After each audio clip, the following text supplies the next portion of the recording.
Hey guys, so let's talk a little bit about our illusory world. Got my divine masculine, divine feminine shirt out, the Vesca Pisces. So I've been digging a little deeper into sacred geometry. It turns out, from what I found, a lot of the codes are actually inverted. But that topic's really for a different video. But there is a purpose to that inversion. It was created on the basis of this reality, right? We are here to experience what we aren't, basically, okay? Now, you've heard the universe is a mirror, so you experience what you are. But we were born really into this to see that these things that exist, this duality of love and anti-love, really is fake. Because all there really is love. And in order to experience that anti-love, you need to create something illusionary, a dream-like state in which that possibility exists, right? Because the creator is nothing but love and wisdom. So in order to project something outside of itself, or something that it is not, it has to basically create mirrors, right? So just like when you look in, those hall of mirrors, or those magic mirrors or funny mirrors, you know yourself, you've seen yourself, you can look at yourself, yet you look in that mirror and that image is disturbed in some way, funny or not, right? And that's basically what the reality is that we experience here at before really this point in time, because now many people are awakening. We're experiencing this negativity that doesn't actually exist. There is no such thing as negative in reality, what the actual reality is. The negative side can be deemed to be that of wisdom, but is not in essence negative, like evil.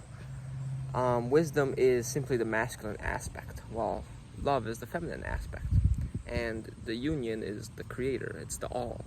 So in order to experience negativity, because negativity, when someone is acting negative, doesn't necessarily mean they're wise, right? So when someone is acting out of their ego, that is an illusion. It's basically insanity. You are subscribing to an illusion. So what I've come to understand is that the archangel Lucifer, which was had undertaken a sort of oath to the creator to hold us in this illusionary world for us to experience this. And Archangel Lucifer is also known as Sophia or Sophia by the Gnostics, which is Mother Earth, the divine feminine of this creation, the divine feminine to Christ, or the sun's masculine, the light of the world, the sun. So these are the pieces that I've been piecing, that I've been putting together. Not necessarily mean that it's the ultimate truth, but from what I understand, we were offered this chance to experience something new, right? It's a game, it's an illusion, and the creator accepted, because it always loves experiencing something new, something that it doesn't know what may happen to, right? It's like it's a game for all of us. So we and the creator were allowed to partake in this experiment in which Mother Earth happened, right? Mother Earth was actually quite negative in its early stages. It was very destructive, much like us before we awakened. We're very destructive, and we sought only to protect ourselves, because we saw the world as very destructive and negative. So the earth would consume anything that came into its field. But then it started slowly awakening, and it swung to the other side of its polarity, and paid the karma for that by being ever giving and letting us do the same thing on Earth, basically.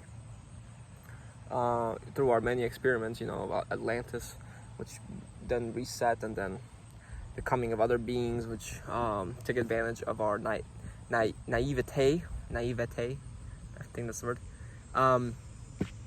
and basically allowed us to do whatever we want, without regard for itself, right? And now it's slowly coming back into balance, the earth, and it's ascending, just like many of us are here for as well, to raise the vibration and wake everyone up out of this dream, because that's what the Great Awakening really is. It's an awakening to love. All there really was is love. Love and wisdom, if you want to be exact. But our main awakening right now is to love, okay? And that's what Christ and many others that came to this earth and became enlightened and ascended on this earth were trying to show, because they were provided this truth. They were provided this memory later on in life, or through whatever experiences they may have had. And that's what each one of us is going through right now, by remembering that everything is one. Everything is just an experience. But if you choose to perpetuate this game of duality, to perpetuate the need for an opponent in your life, someone to blame stuff on, someone to judge, you will continue to incarnate in those realities in which people are still subscribing to that dream, that game, okay? So that's what I mainly wanted to speak about, that fact that negativity is an illusion, okay? Positivity is really an illusion as well. That duality really doesn't exist. The only duality is love and wisdom, okay? Love is pure. To love is to take something as a part of yourself, or to regard something as a part of yourself, rather than try to take it and control it and make it yourself, right? It is to say, oh, I can't hurt the other person because that would be like hurting myself, right?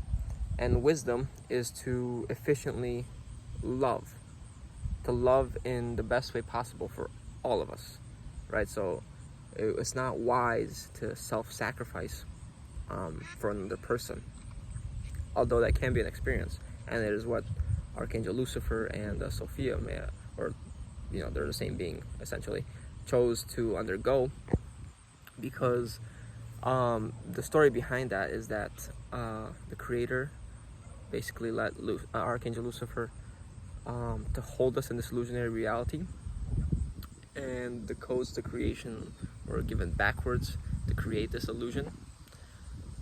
And it was a sort of sacrifice, because he or she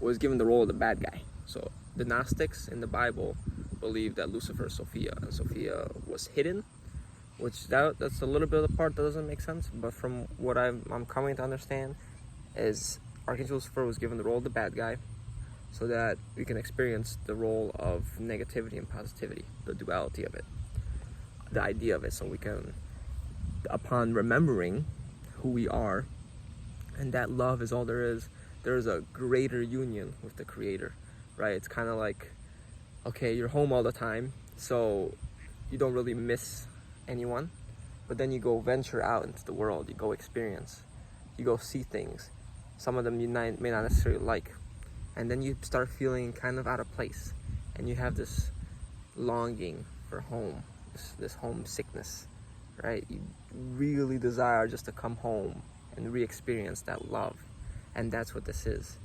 It creates this inner desire, inner longing to reconnect with the Creator through that suffering, and suffering facilitates awakening. Awakening facilitates reconnection with Source, right? So that's basically, in my interpretation, what this grand experiment is all about. It is to show us, okay, this is what we're not, this is what we're not, this is what we're not. So then what am I? Who am I? I'm here to enjoy this experience, to make the most of it by awakening and realizing, oh, this was all just a game that we're here to take part of. And do we actually need this duality of negativity? No, we don't. We don't need to fight against each other. That's not fun anymore, okay? And that's what 5D is, realizing that we can make the game much easier for us, much more fun to experience, because now we have a different idea of fun, right? But anyways, that's what I wanted to talk about.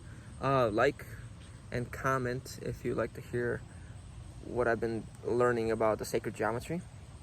It was very interesting and kind of difficult to find out, but now that the universe is providing more information for me, I'm starting to piece more things together, essentially. But anyways, hope you enjoyed. Take care.